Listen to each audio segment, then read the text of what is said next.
Depuis 2009, l'association Strassiran œuvre en faveur du dialogue interculturel, de la circulation des savoirs, de la valorisation des expressions artistiques, intellectuelles et patrimoniales liées à l'Iran et à ses diasporas.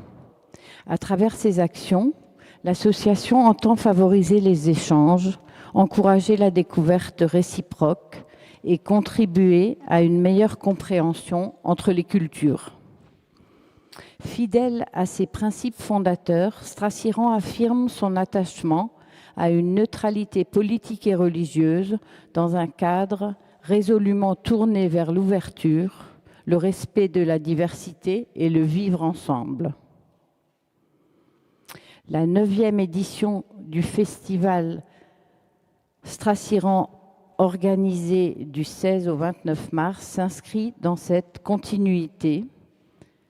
L'association conçoit l'art et la culture comme un espace de partage, de transmission et de dialogue pour tous.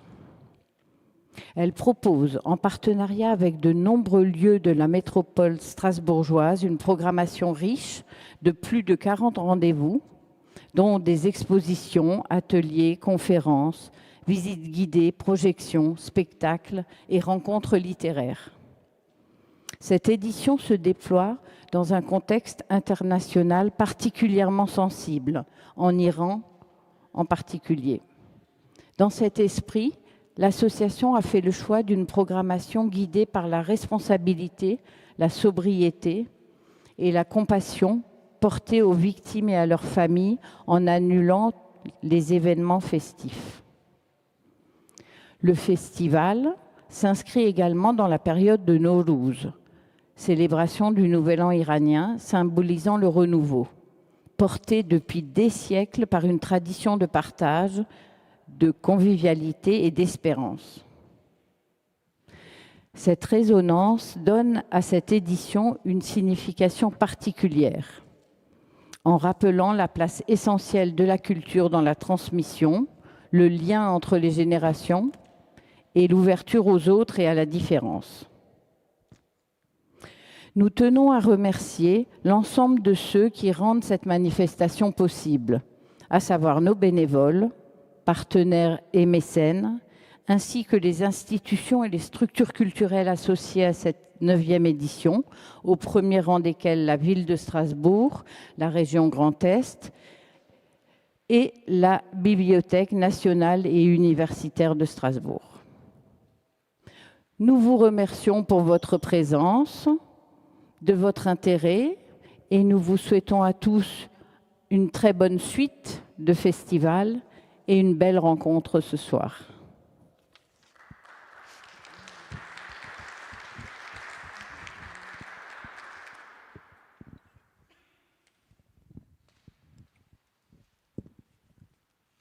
Bonsoir à tous.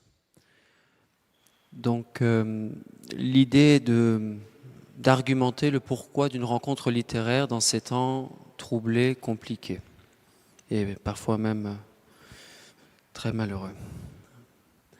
Dans un monde où les flux s'accélèrent, où le fossé entre le citoyen et la lecture ne cesse de se creuser, il est nécessaire de rappeler que nous vivons dans une civilisation, et plus particulièrement dans une ville où l'étude demeure accessible. J'en donne l'exemple de l'Université de Strasbourg, qui propose un enseignement couvrant une trentaine de langues. Vous y trouverez notamment un département d'études persanes, où l'enseignement du persan a débuté en 1874, plus de 150 ans. Monsieur Nassiri, qui est, je crois, sur le chemin, professeur et directeur du département, participera très probablement aux échanges de ce soir. C'est à Yves Porter que j'adresse ce mot. Nous sommes très heureux de vous accueillir ce soir à Strasbourg et nous souhaitons vous remercier d'avoir fait le déplacement. Vous êtes professeur des universités à la retraite et vous poursuivez vos recherches de manière indépendante. Pendant plus de 30 ans, vous avez été rattaché au département d'histoire et d'archéologie de l'université Aix-Marseille, ainsi qu'au laboratoire d'archéologie médiévale et méditerranéenne. De 2018 à 2023, vous avez été membre de l'Institut universitaire de France. Vous êtes donc auteur de nombreux ouvrages, parmi lesquels Palais et Jardins de Perse, chez Flammarion, Les Iraniens, Histoire d'un peuple, que nous apprenons d'ailleurs, qui est cité au département, chez Armand Collin, et Le Prince, l'artiste et l'alchimiste, que vous voyez juste ici, chez Hermann, où vous traitez donc de la céramique dans le monde iranien du Xe au XVIIe siècle. Vous nous proposez ce soir une rencontre autour de art et technique dans l'ordre des textes en persan. Ce sera l'occasion donc de partager vos recherches sur les pratiques artistiques et artisanales du monde iranien prémoderne. Après cette présentation de monsieur le professeur, un temps d'échange permettra à celles et ceux qui le souhaitent de poser leurs questions. Merci. Je vous invite à prendre place et puis une fois votre présentation terminée, je me permettrai de amener le micro ou de poser certaines questions parce que la lecture de vos ouvrages, on est transporté premièrement et deuxièmement, on en veut encore. Donc j'ai plusieurs questions à vous poser. Merci. Merci beaucoup.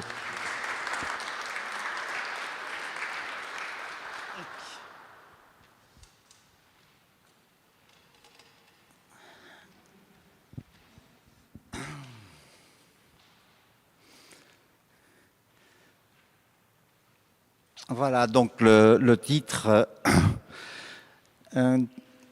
que j'ai choisi résume en quelque sorte à peu près une quarantaine d'années que j'ai consacré à l'étude des arts du monde iranien, un monde iranien comme on le verra d'ailleurs un petit peu élargi, hein, dépassant un peu les frontières de l'Iran actuel.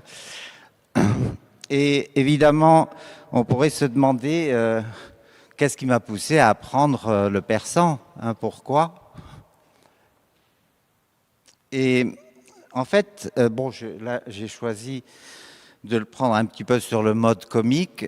C'est pas toujours ce qui va suivre, hein, mais disons, étant né à Barcelone, d'un père catalan, d'une mère française, on se demande pourquoi est-ce que je vais apprendre le persan. En réalité, au départ, hein, dans la tête de ce petit gamin, il se passait beaucoup de choses. Je rêvais probablement d'être explorateur. Indiana Jones n'existait pas à l'époque, mais certainement s'il avait existé à cette époque, il serait parmi les bulles. Et donc, une chose qui était assez certaine, c'est que je voulais travailler en Orient, dans le domaine peut-être de l'archéologie ou de l'égyptologie. Et puis donc, comme beaucoup de gamins de ma génération, j'étais un fan de Tintin et Milou. Je me suis aperçu qu'en fait, il y avait pas mal de vignettes, hein, comme par exemple celle qui se trouve ici, hein, qui est censée être à Port Saïd. En fait, le monument existe bien, mais il est au Caire. Hein, et c'est donc un monument de l'époque mamelouk. Ah non, c'est dans ce sens-là qu'il faut que je... Voilà. De même, pour ceux qui connaissent Tintin et notamment le sceptre d'Ottokar, il y a des miniatures dans cet album de Tintin. Et moi, j'étais vraiment mais complètement en admiration, sans savoir à l'époque que certaines de ces miniatures étaient vraiment très fortement inspirées de manuscrits persans, comme à droite, un Shahnameh, vous voyez, quasiment... textuellement. Plus tard, par exemple, le pays de l'or noir, je me suis aperçu que, à l'époque, je ne savais pas lire, évidemment, mais que les lettres qui sont ici en arabe ne veulent rien dire, et que la bordure qui entoure ce frontispice est en fait inspirée de l'Alhambra de Grenade. Alors, évidemment, c'est un peu comique parce qu'on sait bien qu'il n'y a pas de puits de pétrole du côté de Grenade dans le sud de l'Espagne. Mais ça faisait partie d'un imaginaire, le monde, disons, arabo-musulman, et on aurait presque envie d'ajouter, et ces rythmes afro-cubains, parce que c'est une telle melting pot.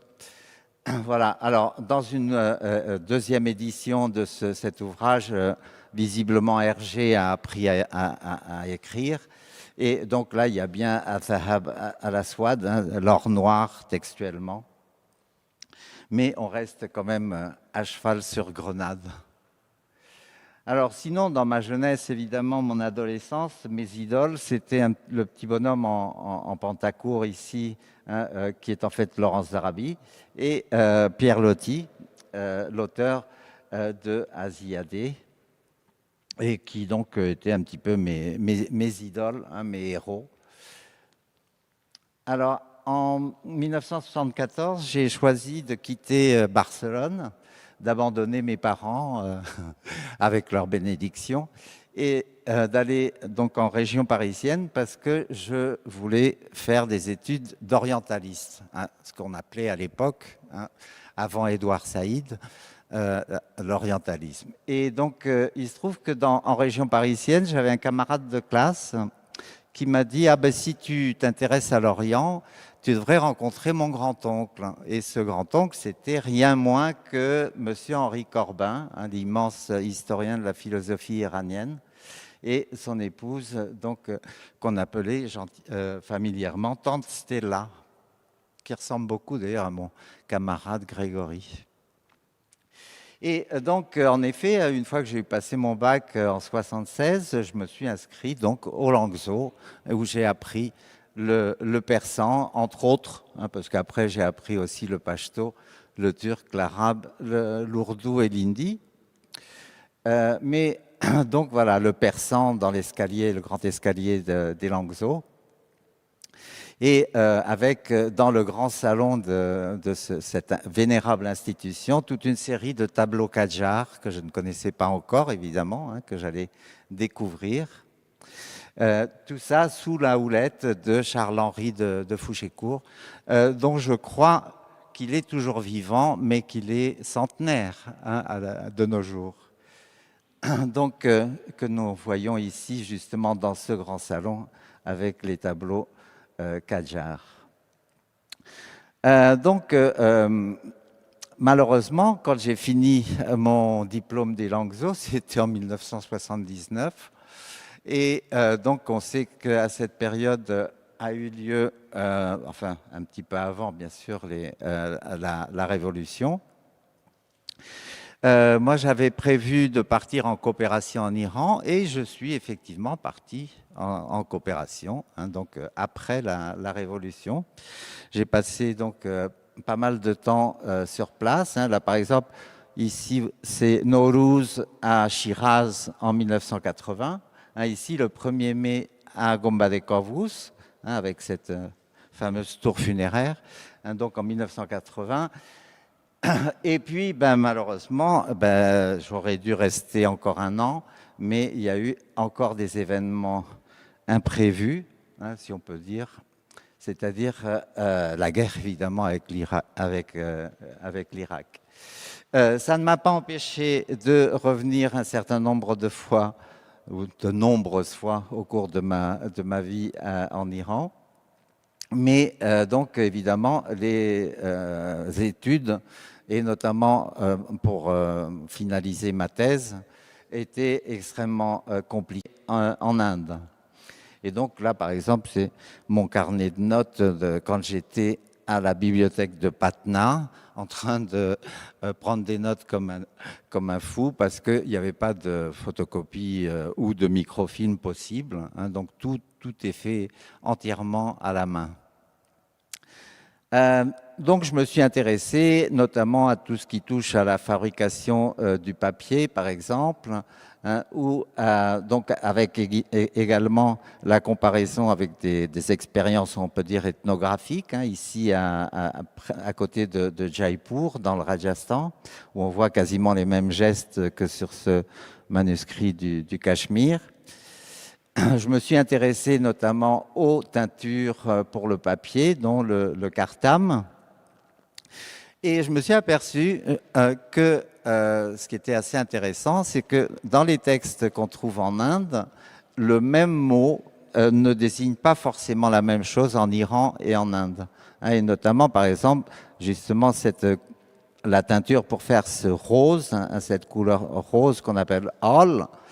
En fait, en Inde, c'est ce fruit qui s'appelle Morinda tinctoria, et puis en Iran, c'est le kartam dit kartam du teinturier.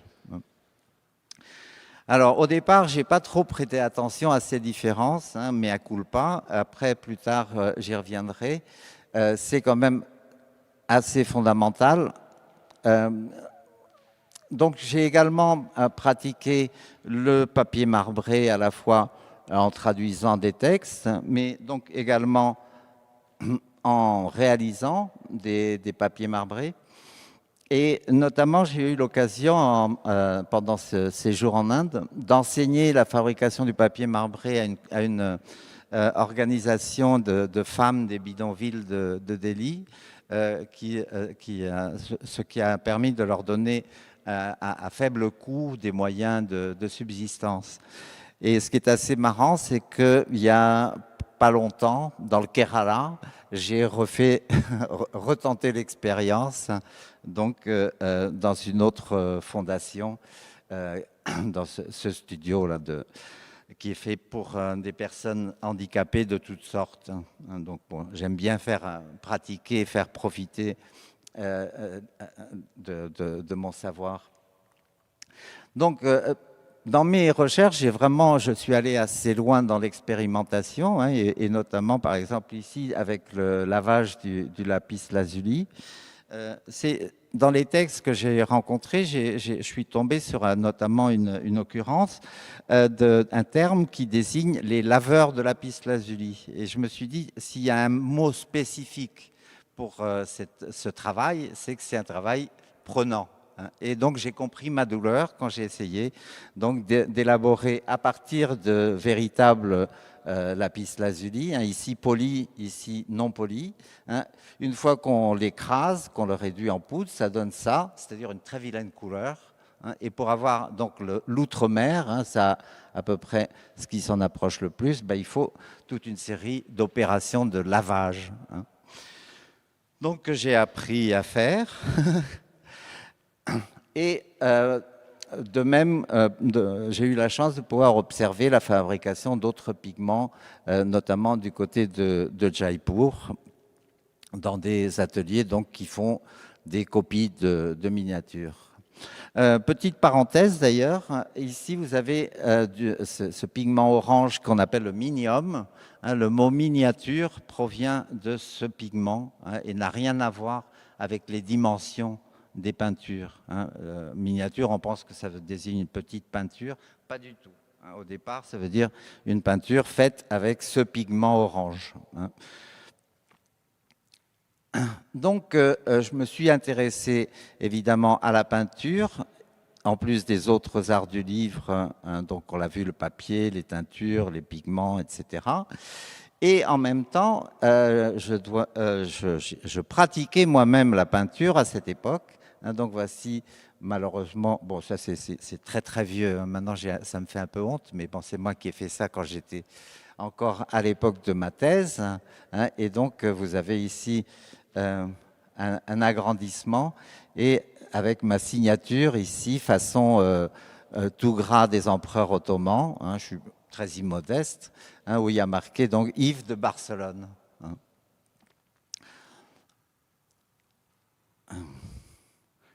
Donc, ma thèse a été soutenue en 88 à Paris 3 Sorbonne, et donc avec ce titre un petit peu long, qui a été réduit dans sa publication en 1992. Hein, donc, l'ouvrage est paru à Téhéran, enfin Téhéran, Paris, en 1992, dans la bibliothèque iranienne, hein, qui est une collection qui a été fondée par Henri Corbin.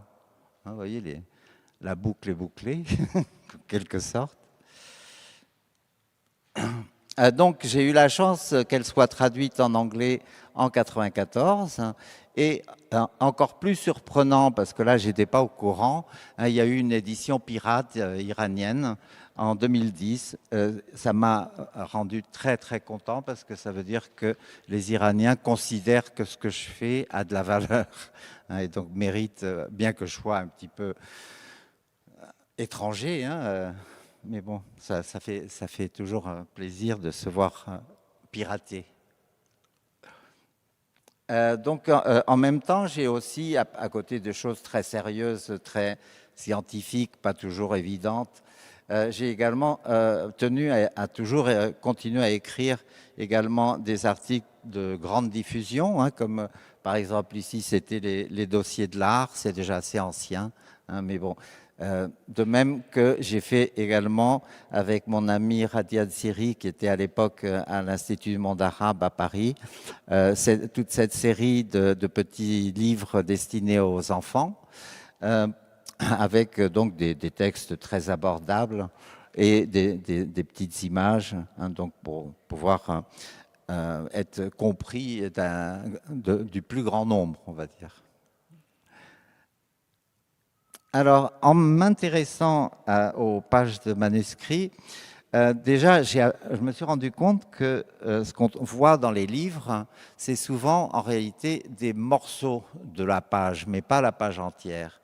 Et de plus, ce qui est assez terrible, quand on voit par exemple ces deux pages, qui viennent toutes les deux d'un exemplaire des livres des rois, hein, à gauche vers 1330, à droite vers 1525, ces deux pages se trouvent actuellement coupées du reste du manuscrit.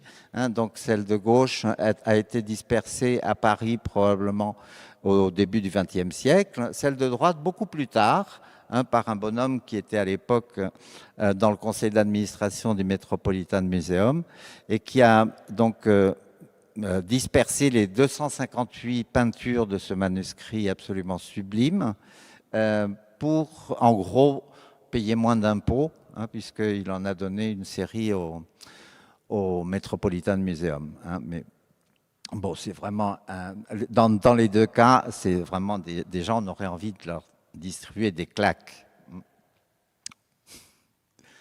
En fait, pourquoi est-ce que c'est important d'avoir la page en entier, hein, la page de manuscrit en entier, et pas uniquement la peinture? Ici, par exemple, cette page, je l'ai scannée d'un livre sur la peinture persane, hein, de Gray, Basil Gray, hein, donc un livre qu'on trouve peut-être encore en bibliothèque assez facilement, qui a été réédité. Donc, on voit une page comme ça, très bien, en pleine page, hein, du livre, mais on voit que le titre, donc Farhad introduit devant Chilin, ça c'est un petit peu plat. En réalité, cette scène illustre un dialogue entre ce bonhomme ici qui s'appelle Farhad et cette dame ici qui s'appelle Chilin, hein, donc deux personnages du roman de Nezami Khosrow et Chilin. Mais ce que l'image ne dit pas directement, c'est que ce dialogue se fait de part et d'autre d'un rideau. Hein. Et on se dit, tiens, mais il est où le rideau, hein? Et donc là, on se dit, ben oui, effectivement, il nous manque quelque chose. Hein, il nous manque des éléments pour comprendre ce qui se passe sur cette page. Donc, je suis allé chercher le manuscrit originel qui est à Washington, hein, dans ce qu'on appelait précédemment la Freer Gallery, de nos jours le musée d'art asiatique. Et donc, on voit ici que l'illustration, donc, elle fait face à une page de texte. Cette page de texte, elle est à l'intérieur d'un rectangle qui, si vous le reportez sur la page de l'illustration, vous montre qu'en réalité, le rideau, il est bien là. Sauf qu'il vous faut cette page pour pouvoir l'interpréter correctement. Et donc, dans ce roman très connu de Khosrow Chilin, enfin très connu des Iraniens, on a d'autres illustrations, hein, comme ici le Khosrow épiant Chilin qui se baigne. Hein, donc, on a bien ici le même rectangle, hein, qui se poursuit dans la totalité du manuscrit, sauf qu'ici on en a rajouté un deuxième, un petit peu décalé, hein, ce qui permet d'accentuer la dynamique du regard du prince sur la princesse, hein, donc comme vous le voyez sur ce schéma. Une autre chose sur laquelle je voulais revenir également au passage, c'est qu'ici vous avez donc une peinture qui appartient à un manuscrit indien, hein, de cette même histoire de Khosrow et Chilin, Dans le texte de Nezami, on nous explique que Chiline porte un pagne bleu, hein, et c'est important par rapport aux métaphores qui sont utilisées, alors que là, vous voyez qu'il est rouge. Et également, vous remarquez que cette femme est assez pulpeuse, hein, avec une vraie poitrine bien dessinée, alors que dans l'esthétique de l'Iran de l'époque que je vous ai montré avant, c'est pas du tout... c'est un corps assez tubulaire, hein. Donc on voit une série de différences assez notables, notamment au niveau des vêtements, des bijoux, des traits des personnages, hein, mais également de la mise en page qui évidemment n'intègre pas les mêmes principes qu'en Inde qu'en Iran. Donc pour faire bref, hein, je notais ici un certain nombre de points pour que vous ne soyez pas complètement perdus dans le déroulé de mon exposé, hein. Le premier, donc, la maîtrise de la langue est une clé majeure dans la compréhension d'une culture, hein. Peut-être qu'on développera tout à l'heure avec Kian cette idée. Les textes techniques dans leur langue originelle fournissent un vocabulaire descriptif et des éléments concernant les matériaux, les techniques et les chaînes opératoires. On constate que ces réalités changent en fonction du terrain, hein, donc les différences de matériaux, l'ambiguïté des termes d'une région à l'autre, mais aussi dans l'investissement des espaces. Ici, la page de manuscrit, mais on pourrait aussi bien parler, par exemple, des jardins, hein, comme on le fera un petit peu plus tard. Ces différences deviennent flagrantes dans la figuration des corps, des vêtements, mais aussi des paysages. Et chaque région puise à son substrat, aussi bien en termes de matériaux que d'univers mental. La pratique de la peinture, comme vous avez pu le constater, permet de comprendre aussi les gestes du métier et évite de dire des inepties. Un mot, enfin une formule qu'on trouve dans plusieurs livres sur la peinture persane, c'est qu'ils utilisaient des pinceaux à un poil. Essayez, hein, je vous le recommande, de peindre avec un pinceau à un poil, ce n'est pas possible. Ou alors ça s'appelle pas un pinceau. Hein, alors, deuxième point qui va traiter donc de la céramique. Quand j'ai eu fini ma thèse, etc., j'avais quelques petites difficultés à trouver du travail dans l'université ou le monde scientifique, hein, donc je faisais plusieurs travaux. Je ne fais pas le détail de tous les travaux que j'ai faits, y compris des ménages, hein. Mais donc j'ai eu la chance à un moment de rencontrer Monsieur Jean Soustiel, qui était donc un antiquaire et expert en céramique, hein.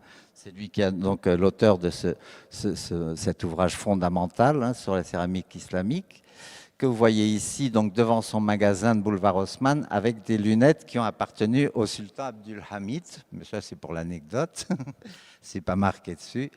Et donc, avec Jean, j'ai eu la chance d'abord d'apprendre beaucoup de choses sur la céramique et aussi de faire un superbe voyage en Asie centrale avec un photographe qui s'appelle Antoine Le Sieur, et puis également Marie-Christine David, qui était donc sa compagne. Et donc, on a pu réaliser cet ouvrage qui s'appelle Tombeau de paradis, qui est toujours disponible. C'est un des rares qui est toujours disponible. Il faut le commander. Malheureusement, comme vous voyez, donc, Jean est mort en 99 et l'ouvrage est paru en 2003, ce qui veut dire que c'est moi tout seul qui l'ai fini, malheureusement. Hein, il nous a quittés avant. Mais donc, moi, ça m'a mis vraiment le pied à l'étrier sur l'univers de la céramique iranienne, extrêmement riche et varié. Hein, et donc, notamment ici, donc, toutes ces pièces que vous voyez sont des céramiques de Kashan, hein, donc réalisées entre la fin du XIIIe et la fin du XIIe et le début du XIVe. J'y reviendrai tout à l'heure. Et donc, de la même manière que j'avais prospecté les bibliothèques à la recherche de textes, j'ai fait la même chose donc sur la peinture. J'ai essayé de faire la même chose sur la céramique, ce qui n'était pas évident, hein, parce qu'en plus, tout le monde me disait qu'en fait, il n'y avait pas de texte sur la céramique en dehors de un, bien connu, de Aboul Qasim, daté de 1300. Bon, j'en ai découvert un deuxième, un beaucoup plus ancien, hein, daté de 1196. Le premier manuscrit que j'ai découvert était à Tashkent, donc en Ouzbékistan.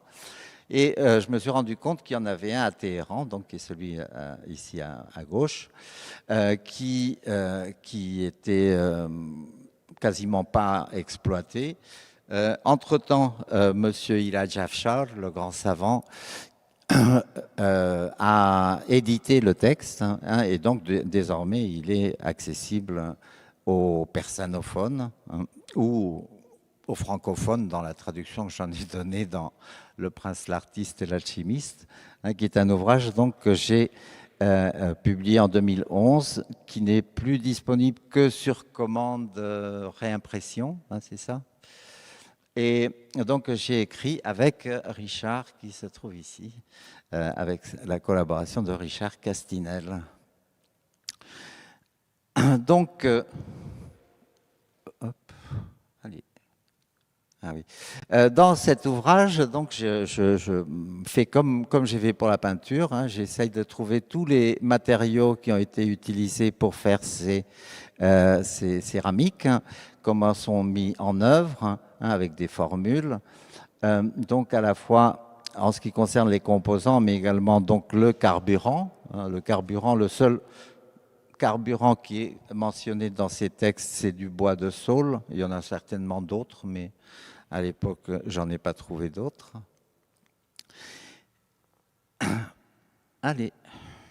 Voilà. Alors, il y a depuis la publication de mon ouvrage un artiste qui habite à Kashan, hein, qui est professeur, mais également donc praticien, Monsieur Abbas Akbari, qui est un ami maintenant.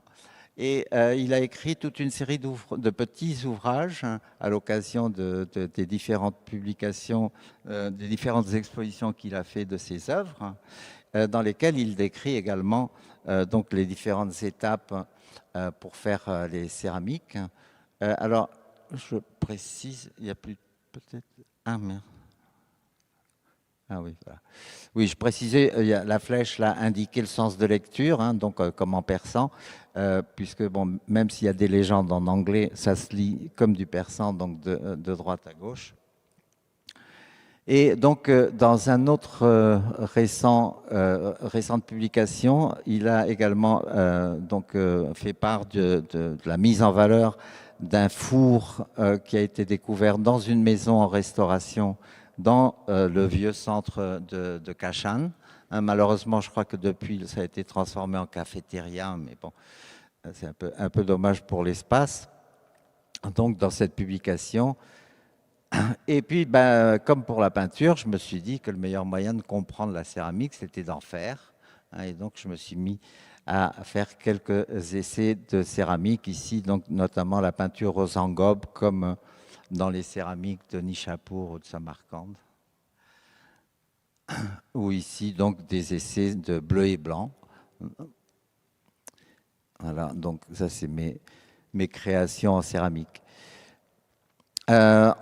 Donc en 2001, j'ai eu la chance de publier un ouvrage grand public avec Gérard Degeorges sur justement l'art de la céramique dans l'architecture musulmane, c'est-à-dire essentiellement les carreaux, hein, pour faire simple.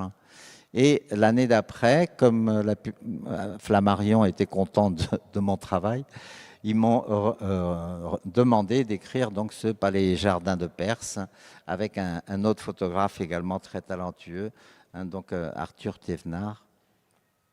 Bon, malheureusement, je crois que les deux ouvrages ne sont plus disponibles de nos jours. Alors, je voulais faire aussi un petit hommage à Abdelwahab Medeb parce que, donc, bien qu'il soit décédé en 2014, il a toujours quasiment systématiquement m'a invité à chaque parution d'ouvrage, que ce soit les Iraniens ou tous les précédents ouvrages qu'on a vus. Les Iraniens, donc, je précise que le sous-titre Histoire d'un peuple, c'est pas de mon fait, parce que je ne suis pas en train de dire que les Iraniens, c'est un seul peuple. C'était soi-disant le titre d'une collection. Et c'est un ouvrage qui a été traduit en bulgare. C'est une espèce d'exotisme. Bon, et puis dans la foulée de mes collaborations dans les médias, j'ai également participé aux émissions des Racines et des Ailes. En 2009, toujours chez Flammarion, j'ai publié également avec les photographies de Gérard de Georges un superbe livre qui s'appelle donc L'Inde des sultans sur l'architecture de l'Inde musulmane, qui n'est plus disponible, je crois non plus. Mais beaucoup plus récemment, donc en 2024, est paru le magnifique ouvrage chez Citadel et Masno sur l'art des Moghols, auquel j'ai également participé. Ce qui me permet d'ailleurs d'introduire juste de manière un peu tangente des travaux que j'ai faits pour essayer de faire un petit peu la part des choses entre l'Inde et l'Iran. Ce que j'ai énoncé tout à l'heure, notamment avec les noms de certains ingrédients, par exemple, où on a un petit peu, certains historiens ont un peu tendance à considérer que tout vient d'Iran, comme s'il n'y avait pas d'originalité ailleurs, dans les pays qui utilisent le persan. Et donc, c'est une série de remarques que j'ai fait dans un colloque en 2018 à Aix-en-Provence et qui vient d'être publié, qui est publié l'année dernière, en 2025, par les soins de Roman Lesan-Pezeşki. Et pour ne donner qu'un exemple de tous les recherches que j'ai faites sur l'architecture et les jardins entre l'Iran et l'Inde, je voulais parler notamment, par exemple, de l'exemple du tombeau de Humayun à Delhi, donc de l'empereur moghol Humayun, construit probablement par son fils Akbar vers 1565, dont on dit, oui, c'est un architecte de Hérat, c'est très iranien, etc. Pas du tout. Ni dans les matériaux, ni dans la conception de l'espace, justement.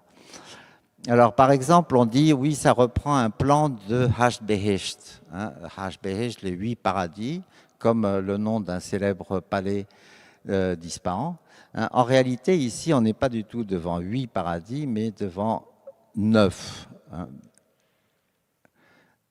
Et ce qui est intéressant, c'est que ce plan, qui n'existe pas en Iran, est en revanche très utilisé en Inde, même avant les Moghols, notamment dans ce qui est le tombeau d'une des femmes d'Akbar, qui est donc ce Baradari de Sikandra, avec ce plan complètement bizarroïde qui se superpose à donc ce schéma de mandala, avec une conception donc de l'espace qui est typiquement indienne. Voilà. Bon. Autre sujet également dans ce domaine indien sur lequel j'ai pas mal travaillé, c'est l'architecture. J'avais travaillé sur l'architecture et les jardins du sultanat du Malwa, qui se trouve dans l'Inde centrale, mais également sur les céramiques, qui sont malheureusement, comme vous le voyez, à peine reconnaissables. Donc c'est une série de prospections que j'ai fait déjà une première fois dans les années 80, à la fin des années 80, que j'avais heureusement relevé avec ces aquarelles. Donc un certain nombre qui ont été, qui existent toujours, comme ces exemples. Et puis d'autres comme celui-là, ça c'est une photo de 1989, vous allez comprendre pourquoi. On y est allé il n'y a pas très longtemps avec Richard. J'avais relevé donc tous ces décors de céramique. Et notamment ici ces magnifiques fragments. Hein. Et malheureusement, voilà l'état actuel de ce pavillon. Hein, donc, malheureusement, disparu. Donc un autre de ces monuments de Mandu a apporté une autre surprise. Hein, j'avais publié donc ces carreaux dans un article scientifique, on va dire. Et puis, un beau jour, je reçois par la poste 4 carreaux, donc, qui sont des reproductions, faits par cette artiste indienne hein, qui s'appelle Suhag Shirodkar. Hein, donc voilà, il y a des choses qui apparaissent et des choses qui disparaissent. Alors, j'avais présenté également donc ces carreaux dans une des conférences que j'ai données à Londres en 2013 avec ce titre Image and Decoration in the Persianate World. Mais ce terme de Persianate, c'est un terme que je n'utiliserai plus désormais hein, parce que je considère que c'est un petit peu une espèce d'hégémonie culturelle du persan sur le reste, sur les régions comme l'Inde ou l'Asie centrale, hein, ce qui est un petit peu abusif. Et donc, lorsque j'ai publié ces conférences quelques années après, donc en 2023, hein, donc 10 ans après, j'ai appelé ça d'un titre beaucoup plus neutre, hein, donc les arts de l'Iran et de l'Inde, ce qui me paraît beaucoup plus sensé, hein, plus refléter la réalité. Alors, pour terminer, allez, ne peut plus marcher. A du mal. Je ne sais pas s'il n'y a plus de piles. Ou...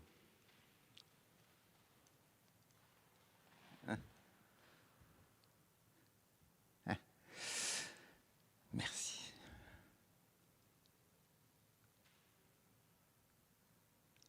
Donc, bon, je ne vais pas refaire tout le bilan, hein, mais donc, j'ai noté que l'approche des domaines de la céramique, comme pour la peinture, hein, en partant des textes et des pratiques, permet de relégitimer le geste fondateur de l'artiste hein, ou de l'artisan.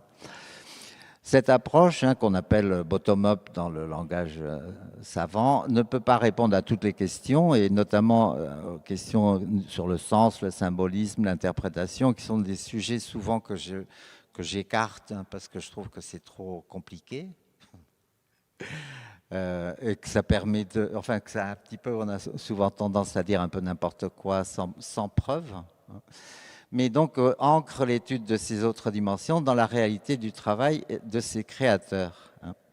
On constate que les matériaux techniques sont sujets aux contraintes et aux apports de substrats locaux, y compris humains, et que dans ce domaine, chaque région développe des réalisations au gré des voies d'approvisionnement, des contacts et des références ou de leur absence, dégageant des œuvres spécifiques, loin de toute logique globalisante. Oui, je suis très, très, très opposé à la globalisation. Je pense qu'il va falloir passer au manuel.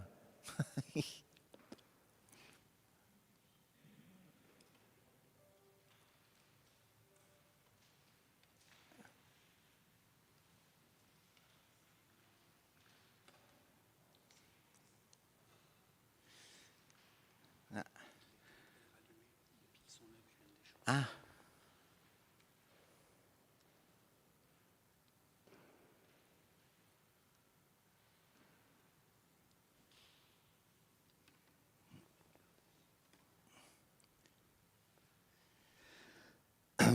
Donc pour terminer, oui, je voulais vous présenter un petit peu le dernier chapitre de mes recherches que j'ai commencé donc pendant mon projet IUF à l'Institut universitaire de France, donc entre 2018 et 2023, hein, qui donc était un projet à l'origine sur 5 ans, mais en réalité qui continue toujours. Hein, je suis toujours dessus, même si je suis à la retraite et non financé. Oui. Est-ce qu'on... Alors, donc, j'ai eu l'occasion de présenter ces différentes facettes de ces travaux à beaucoup d'endroits, notamment à Honolulu, donc dans la fondation Doris Duke Shangri-La. Et donc également, sinon je peux rester moi à côté, hein. Faire plus simple.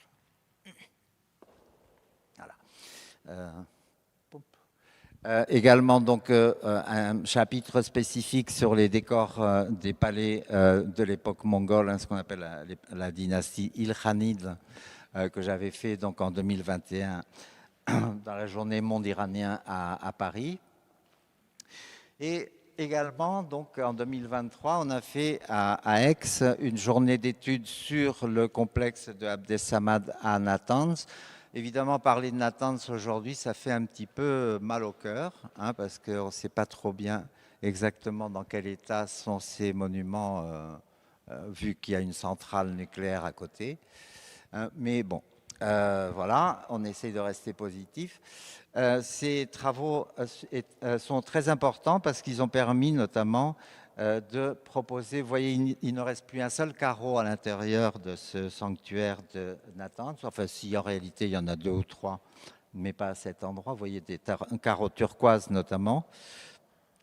Mais donc on a notamment reconstitué la quasi-totalité du mihrab, hein, qui se trouve dispersé aux 4 coins du monde. Il y a des pièces au Louvre, au British Museum, au Victoria and Albert, mais aussi dans beaucoup d'autres collections publiques et privées. Et puis j'ai également eu la chance de présenter ces travaux à Pékin, à la Cité interdite. Voilà. Et la dernière table ronde de ce projet a eu lieu en 2024. Donc déjà débordant un petit peu de la période de l'IUF, où j'avais invité notamment Abbas Akbari d'Iran et puis d'autres aussi des chercheurs d'Arménie, d'Asie centrale et y compris de Russie à l'époque, hein, c'était encore presque possible, donc pour remarquer un petit peu le rayonnement de cette céramique de Kashan. Donc grosso modo,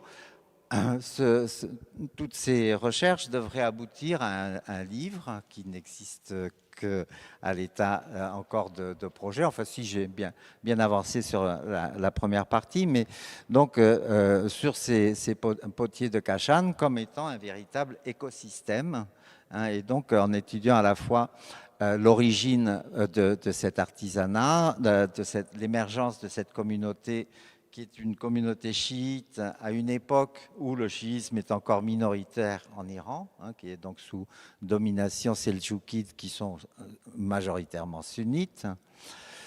Donc en essayant d'avoir à la fois les matériaux, tous les matériaux et leurs origines, sachant que des matériaux viennent de très loin, hein, comme par exemple d'Allemagne ou des îles britanniques, hein, pour l'étain et le cobalt, par exemple, même s'il y a une production de cobalt tout près de Kashan, hein, dans la petite ville de Khamsar. Et donc, à partir des matériaux, toute la chaîne opératoire, hein, qui fait quoi, comment on fabrique ces céramiques, et puis ensuite, une fois qu'elles sont fabriquées, comment elles sont distribuées de par le monde. Comme on le voyait dans l'image précédente, la pièce la plus à l'ouest est un petit fragment vous voyez un petit visage qui est dans une espèce de mosaïque de petites pièces bleues. C'est au fronton de la cathédrale de Gênes en Italie. Hein, et c'est un morceau d'une coupe de Kashan du tout début, de la fin du XIIe ou début XIIIe. Et la plus à l'est, c'est un fragment, je n'ai pas mis de photo ici, mais c'est un fragment qui a été découvert à Karakorum, donc en Mongolie, hein, et qui date d'avant la période mongole, hein, donc avant 1220. Mais on en trouve également donc, en Tanzanie, hein, comme certaines coupes, mais aussi donc, dans le nord de la Russie. Hein, donc, comment est-ce que cette diffusion a pu être possible, hein, donc, aux périodes qui sont encore médiévales. Voilà, donc j'aurais voulu terminer sur une note joyeuse en vous souhaitant à tous un très joyeux Nowruz et en vous donnant la recette de mon cake à la pistache et aux roses de Cachan, authentique. Hein. Mais donc j'ai préféré un sujet un petit peu plus sérieux, hein, qui est une broderie que je viens de terminer, qui s'appelle Le sang et la honte. Hein.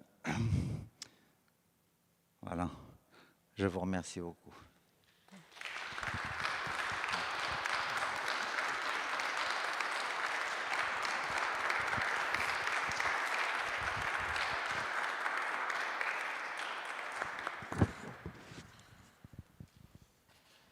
Merci. Fascinant. Je me permets de relancer un peu avec tout simplement une question sur votre titre. Le prince, l'artiste et l'alchimiste. Le prince, l'artiste et l'alchimiste. Pourquoi ces trois figures et comment s'articulent-elles dans votre travail? Et dans le même sens, finalement, pourquoi lire les textes et comprendre les gestes?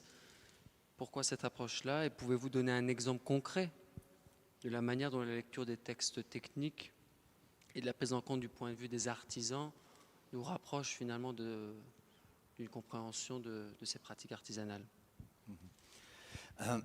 Donc, premier point, le prince, l'artiste et l'alchimiste. Ça vient de discussions qu'on a eues avec Jean Soustiel, notamment, de cette espèce de quasiment de trifonctionnalité qui implique donc qu'il y ait un donneur d'ordre, hein, un mécène, donc le prince, qui est ensuite quelqu'un qui soit doué artistiquement, et puis quelqu'un qui soit doué d'un point de vue qu'on pourrait presque dire chimique. Hein. En réalité, je me suis aperçu que le deuxième et le troisième pouvaient facilement être la même personne, hein, qu'il n'y avait pas tellement de troisième larron. Hein.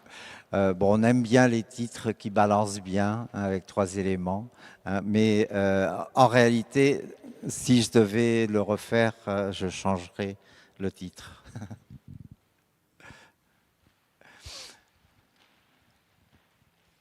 Pouvez-vous nous éclairer sur, avec un exemple concret de la manière Ah oui, donc ça c'est...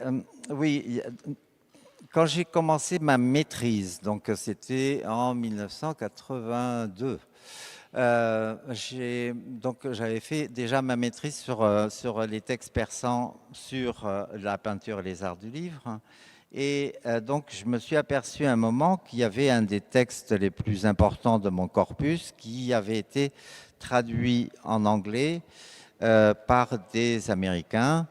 Je ne veux pas prononcer le titre, hein, parce qu'il y a une damnation mémorielle ce responsable du démantèlement de ce superbe Shahnameh qui est à New York, enfin qui était à New York. Donc je ne dirai pas le nom, mais donc dans le volume qui accompagnait donc la dernière présentation complète de ce manuscrit avant démantèlement, il y avait donc la traduction de ce traité en anglais. Et donc je me suis dit, ben mince alors, il m'écrase mon boulot. Bon, et puis je me suis quand même plongé dedans dans cette traduction, et puis je me suis rendu compte qu'elle était très mauvaise. Et surtout qu'ils inventaient en réalité. C'est-à-dire quand ils ne savaient pas, ils ne comprenaient pas les gestes techniques, et ben, ils inventaient, ils disaient n'importe quoi. Et donc, notamment, il y avait un terme qui était traduit en anglais comme l'équivalent du lavis, hein, donc une technique d'aquarelle qu'on appelle le lavis, hein, alors qu'en réalité, dans le contexte technique persan, ça désignait un vernis. Donc, rien à voir. Hein. Donc ça, c'est un exemple tout à fait concret de pourquoi il ne faut pas faire confiance aux traductions. Jamais. Donc, d'où l'intérêt de mêler la langue et les regards. Voilà. Vous soulignez que beaucoup d'historiens occidentaux ont étudié l'art iranien sans maîtriser les langues locales. Ouais. Vous avez présenté que vous aimez les langues, vous en avez appris plusieurs. Est-ce que ce cas précis que vous venez de nous énoncer s'est multiplié durant votre carrière? Ah oui, oui, bien sûr, oui. Oui, oui. Alors, il y a plusieurs possibilités. Une autre possibilité, c'est là à Natanz, par exemple, très dernièrement, où je me suis penché sur tous les textes qui existaient dans le monument. C'est-à-dire toutes les inscriptions, les plaques commémoratives indiquant telle et telle chose. Il se trouve qu'à Natanz, il y a cette particularité qu'on a des frises, notamment coraniques, avec des oiseaux, et que ces oiseaux ont été martelés.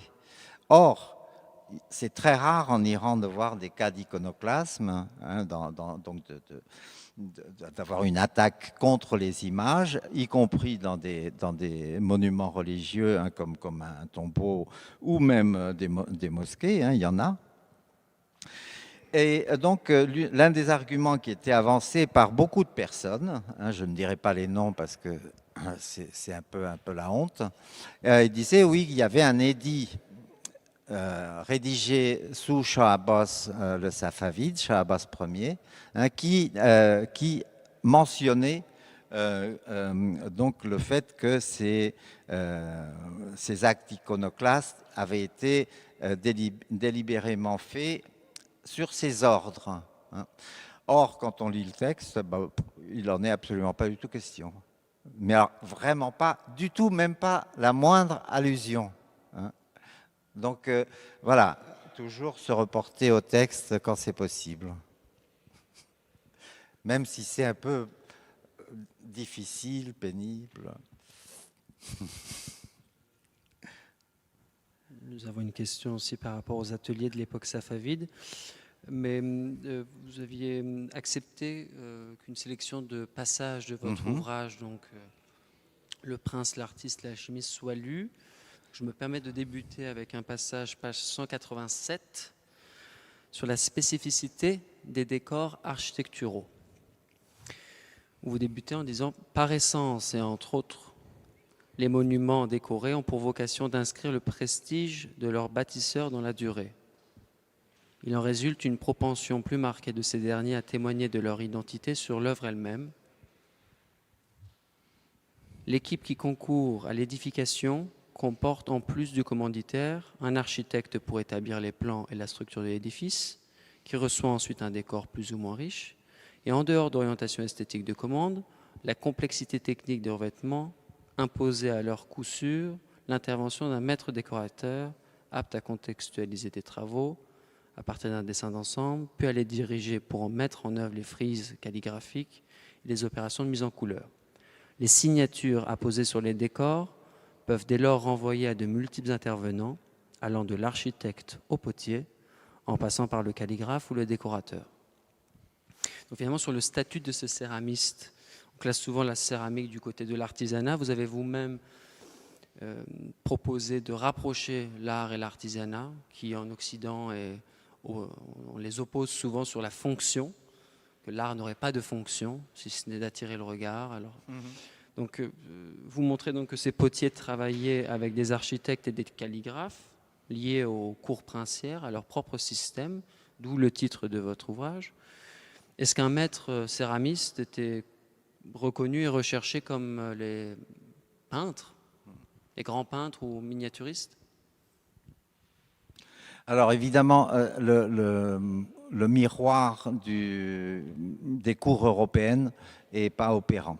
Hein, et il faut évidemment éviter de calquer ce qu'on sait, par exemple, des Michel-Ange, des Raphaël, etc., avec les différentes cours européennes.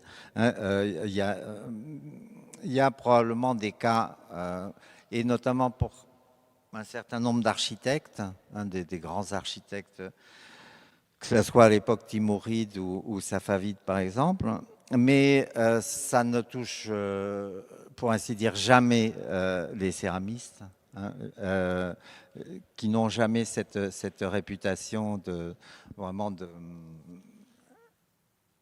un peu de démiurge à la façon Michel-Ange, hein, c'est jamais de la vie. Ni d'ailleurs les peintres, hein, les Behzad ou les quelques rares peintres iraniens qu'on connaisse des époques avant l'époque moderne sont quasiment pas représenté. Bon, Behzad serait peut-être une exception, et encore, on ne sait pas trop bien comment se fait le passage entre l'époque timouride et l'époque safavide en ce qui le concerne, parce qu'en réalité, on n'a aucune œuvre de lui d'époque safavide, ou, pour le dire autrement, sous domination safavide. De la ville de Hérat. Ouais. Mais qui est allé, soi-disant, il est allé jusqu'à Tabriz. Hein. Bon, après, on n'en a quasiment pas de trace, si ce n'est une mention de Ghazi Ahmad. Quelle période a-t-il vécu? Là, oui, là, on est au tout début de la période de la période safavide, hein, donc au début du XVIe siècle, puisque l'essentiel de sa carrière, il a fait à Hérat à l'époque timouride, hein, et que Hérat tombe en 1506, si je ne m'abuse. Donc, Alors, il y a un passage sur les ateliers safavides, mais je crois qu'il y a déjà une ou deux questions. Madame Benazouna, professeure d'histoire de l'art à l'Université de Strasbourg. Merci beaucoup, cher Yves. J'avais une question sur... tu as beaucoup parlé de substrats locaux et de localisme, et tu as fini par cachant entre la Tanzanie et la Mongolie. Donc je voulais savoir comment tu vois cette articulation entre le très local et finalement le très très large, ouais. le très diffusé. Oui, c'est vrai que ça peut paraître un petit peu paradoxal, parce que la production de Kashan en céramique est relativement en vase clos, en tout cas en un premier temps. Ça change un petit peu, évidemment, enfin, ça change même beaucoup avec l'arrivée des Ilkhanides et donc du répertoire extrême-asiatique. Mais en revanche, il n'y a pas de retour, par exemple, venant de l'Ouest. Il n'y a pas d'influence, hein, qui soit visible, si ce n'est les matériaux. Hein. Donc, et là encore, les matériaux, il faudrait pouvoir historiciser beaucoup plus finement que ce qui a été fait jusqu'à maintenant, parce que je me suis aperçu, rien qu'à l'œil nu, hein, j'ai pas d'équipement à la maison, que les céramiques ne sont pas faites pareil tout du long. Hein, ça veut dire qu'on fait en fonction des matériaux qui sont à disposition, avec des adaptations. Mais une chose, c'est le marché, hein, donc on va dire centripète. Et l'autre chose, c'est vraiment exactement l'inverse. Moi, je ne vois pas tellement d'influence de l'extérieur sur Kashan. Mais une diffusion effectivement très importante, très inégale et peu nombreuse, hein, parce qu'en réalité, c'est pas de la porcelaine de Chine. Hein. La porcelaine de Chine, on a des bateaux avec des centaines, des milliers de pièces. Hein. Pour le Kashan, c'est une ou deux pièces. C'est pas, voilà, pas du tout comparable en quantité. Et probablement en plus avec une question d'opportunité. Parce que bon, quand on a une ou deux coupes au lustre, par exemple, qui sont faciles à repérer. Le monde persianisé, oui, n'était Mm. plus académiquement recevable. Est-ce que vous pouvez nous expliquer sur cette impression de cohérence tout de même qu'on peut voir dans l'architecture iranienne, indienne, celle de l'Asie centrale? Comment alors, à l'époque contemporaine, on doit voir cette cohérence? Doit-on se méfier de ces cohérences ou essayer de trouver des passerelles tout de même? C'est très compliqué.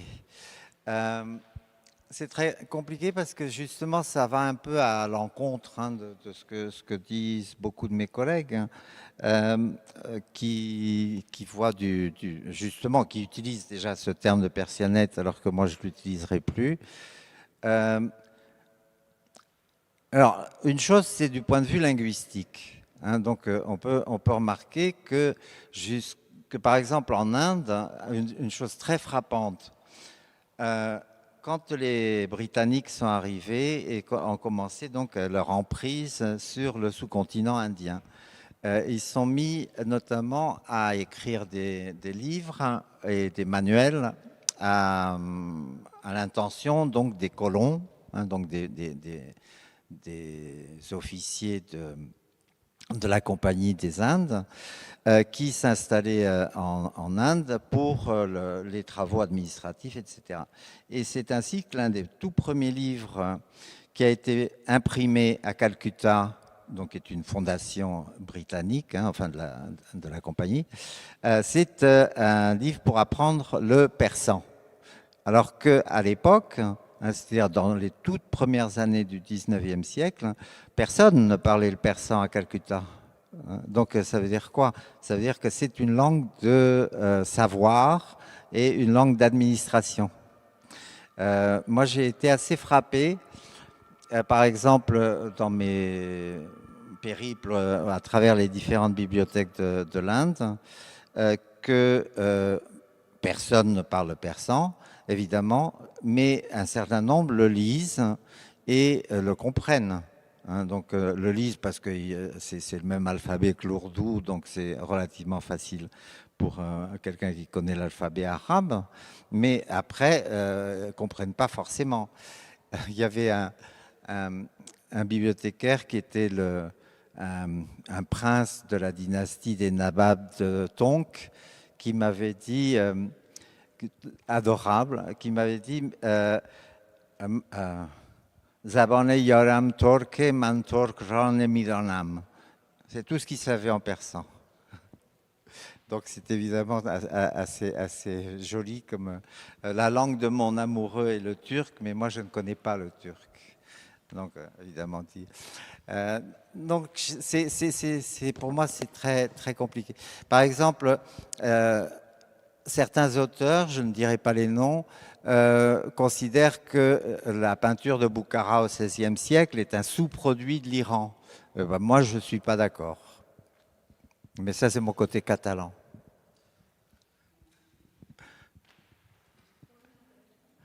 Parce qu'il y a suffisamment d'arguments pour dire que c'est pas ça, que c'est un vrai langage spécifique et qui n'est pas une pâle copie. Les copies sont toujours pâles. Donc, c'est pas une pâle copie, c'est autre chose. C'est un univers en soi, avec des références qui ne sont pas les mêmes. Même chose pour les carreaux de Mandou, par exemple, dont j'ai lu un certain nombre de fois que c'était dans l'esprit timouride. Donc, tout est dans l'esprit timouride. Alors, bon, du timouride, on en a d'Istanbul jusqu'au Bengale, et de l'Asie centrale jusqu'au Décan, par exemple. Ben non, c'est trop. C'est plus crédible. Y a-t-il une question? J'aurais une petite question sur le mot de miniature dont vous avez parlé. Vous avez fait le lien avec un pigment. Le minium. Est-ce que vous pouvez développer? Oui. Donc le minium Pb3O4 est un oxyde de plomb orangé. C'est pas le seul oxyde de plomb, il y en a d'autres. Qu'on utilisait donc déjà à l'époque grecque et romaine en Occident, puisque on parle de mots occidentaux. Miniature, c'est un mot donc qui vient en français par l'italien probablement. Probablement au départ, le mot est miniare, qui veut dire en italien peindre avec du minium. Ça vient du bas latin. Et donc, c'est ce qu'on utilisait aussi. Il y a un autre pigment semblable qui est également mentionné par Pline, par exemple, qui est la rubrique. Rubrique qu'on retrouve quand on pense à une rubrique, la rubrique mode d'un magazine.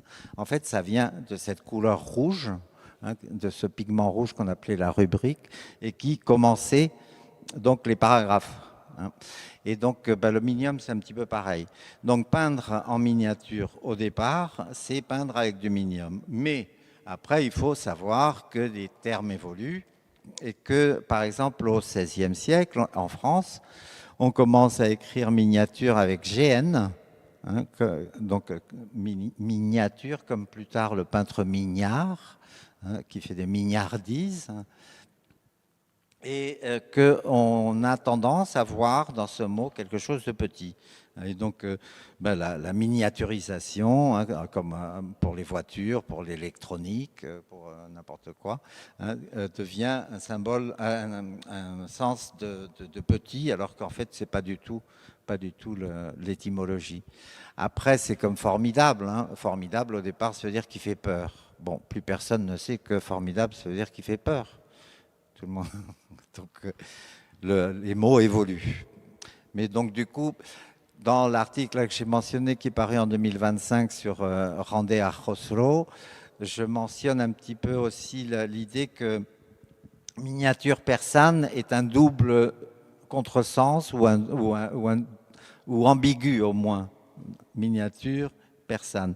Parce que par exemple, on a vu des manuscrits du Décan, donc dans le sud de l'Inde, qui sont écrits en persan avec des images. Hein, donc voilà, donc j'essaye au maximum de limiter l'emploi en étant le plus proche de ce qui me paraît cohérent, hein, c'est-à-dire peinture de manuscrits en persan. Bon, là, il n'y a pas d'erreur. Hein, ou alors des manuscrits qui viennent de tel endroit, soyons précis. Hein, et rendons à Khosrow ce qui lui appartient. Bonjour chers collègues, et merci pour cette présentation. Je te présente mes excuses, je suis arrivé un peu en retard, j'ai dû surveiller un examen jusqu'à 18h. Quand je suis arrivé, après 2 ou 3 diapos, tu as montré une diapo dans laquelle on voyait le carreau de revêtement avec animalier avec tête d'homme. Et ça m'a fait rappeler des carreaux de revêtement de mausolées de Varamine, dont la plupart se trouvent à Berlin. Quand je fais le cours sur les Ilkhanides, je parle aussi de l'art au temps des Ilkhanides, et je montre ces images, je dis que c'est plutôt la tolérance des Ilkhanides qui permet d'avoir des motifs en dehors des motifs végétaux, des motifs animaliers et humains pour les revêtements des endroits sacrés. Est-ce que ces carreaux de revêtement, nous avons période seldjoukide? Si jamais nous avons, quelle interprétation nous pouvons donner, explication? Est-ce que les Seldjoukides étaient aussi tolérants ou non? Nous n'avons pas. Ça commence avec les Ilkhanides. On manque absolument pas d'exemples d'art figuratif seldjoukide. Il y en a énormément. Énormément. Et en plus, une des particularités de l'époque seldjoukide, c'est qu'il y a une des formes les plus facilement condamnables d'art, qui est la sculpture, qui est pléthorique. Et donc avec une richesse d'exemples, à la fois en stuc, mais également en pierre. Donc vraiment extrêmement nombreuses. Les exemples sont vraiment très très nombreux, aussi bien en Iran qu'en Anatolie, par exemple. Donc et à la fois dans l'architecture civile et l'architecture religieuse. Donc, ouais. En ce moment, avec Nouran, on travaille beaucoup sur les problèmes de figuration. Et donc, on enfonce les portes ouvertes, hein, mais la figuration, c'est la norme. C'est l'absence de figure qui n'est pas la norme. Voilà. Justement, dans cet aspect pédagogique, et puisque vous travaillez sur les techniques, je me suis posé la question de comment donner à voir la technique. Donc finalement, comment les musées, bibliothèques ou lieux d'exposition pourraient-ils réussir à plonger le public, ou en tout cas dans une expérience immersive, afin de mieux saisir les particularités de l'art iranien ou des arts prémodernes. Peut-être que des ateliers avec justement d'un côté les textes techniques et de l'autre le faire comme vous-même vous l'avez fait tout au long de votre carrière. Est-ce que vous conseillez ce cheminement? Bien sûr, bien sûr. Il y a, déjà, quand on pense au jeune public, hein, le jeune public aime tout ce qui est les coloriages et autres travaux manuels, et je pense que c'est une très belle approche. Après, pour un public plus vieux, moins jeune, il y a également évidemment beaucoup de possibilités. Mon ami Abbas Akbari de Kashan régulièrement fait des présentations dans les musées, notamment d'Europe, hein, pas que, de fabrication de céramique au lustre métallique, hein, ce qui est évidemment un processus assez compliqué et qui en plus oblige à venir pendant plusieurs jours, parce que vous ne pouvez pas faire ça en une seule journée, hein, mais qui a beaucoup de succès. Hein, il a fait vraiment des exemples de ce genre de stage dans beaucoup d'endroits, toujours avec beaucoup de succès. D'autres expériences, par exemple, ont eu lieu assez récemment avec Héloïse Braque de la Perrière et son projet sur la calligraphie, hein, où elle a donc fait refaire des calligraphies suivant différents styles, hein, par exemple le style du Maghreb ou le style de la Chine, hein, ou d'autres exemples, avec donc des pratiques, hein, alors qui peuvent être filmés ou qui peuvent être également faites sous forme d'atelier, c'est-à-dire il y a quelqu'un qui vous montre comment tenir un calame et comment faire la calligraphie suivant différents styles. La miniature, la so-called miniature, évidemment c'est plus délicat dans la mesure où ça prend beaucoup de temps, hein, donc sauf à faire des choses très, très schématiques, hein, mais bon, une page de manuscrit, comme on a vu Josué Chilin ou le Livre des Rois, ça demande quand même beaucoup de temps. Donc le faire en atelier, ça peut être que des petites choses, quoi, les motifs d'enluminure, par exemple, et encore pas trop compliqué, mais sinon ça demande beaucoup de temps. Ou le papier marbré, ça c'est très facile à faire. Il faut avoir les différents outils et tous les produits à portée de main. Alors. Oui, bien sûr, oui, bah oui. Et où est-ce qu'on trouve ce genre de choses? Chez Rougier et Plé, rue du 22 novembre. Vous avez tout ce qu'il faut pour faire du papier marbré, par exemple. Dans certains de vos ouvrages, notamment celui sur les arts du livre et également Le Prince, l'artiste et l'alchimiste, vous proposez plein de termes techniques avec des traductions. Alors j'invite ceux qui le souhaitent à prendre connaissance de tous ces termes techniques, mais est-ce que vous pouvez nous éclairer sur certains termes techniques qui auraient peut-être posé problème pour la traduction ou d'autres qui vous touchent particulièrement? Vous voulez que je vous donne des exemples? Des exemples effectivement en persan, Oula, en français.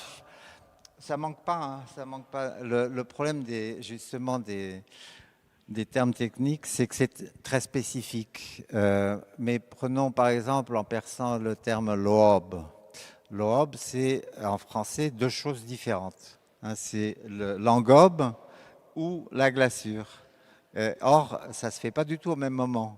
Hein, donc, il faut savoir exactement de quel il vaut mieux avoir un complément dans les termes ou un contexte pour savoir exactement duquel des deux on parle. Et là-dedans, moi j'ai épluché de manière assez systématique à peu près tous les trucs que j'ai trouvés sur la céramique iranienne, et notamment une revue qui paraissait à l'époque du Shah, il y a très longtemps, mais dont j'ai quasiment la collection complète à la maison, qui s'appelle Journal o Martom, où il y a beaucoup d'enquêtes, disons de type un peu ethnographique, des différents lieux en Iran où on faisait encore de la poterie il y a 40 ans. Et qui permettent justement d'avoir un vocabulaire tout à fait spécifique, hein, et qui permet d'être beaucoup plus to the point, hein, donc en rajoutant justement des locutions pour savoir exactement à quelle étape on se trouve, par exemple. Merci pour toutes ces précisions.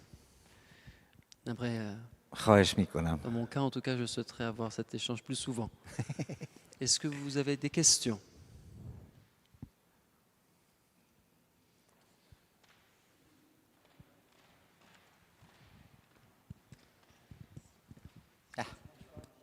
Il ne marche pas. Aller-retour.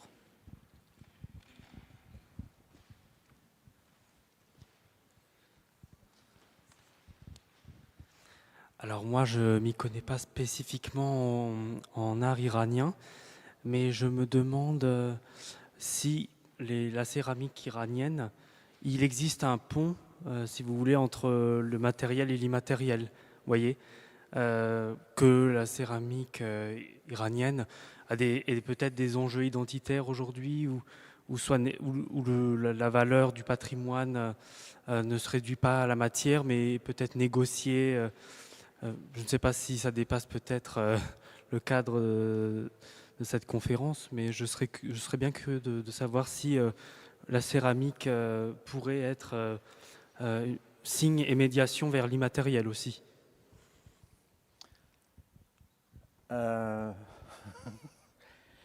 Oui, je ne sais pas trop comment répondre à cette question.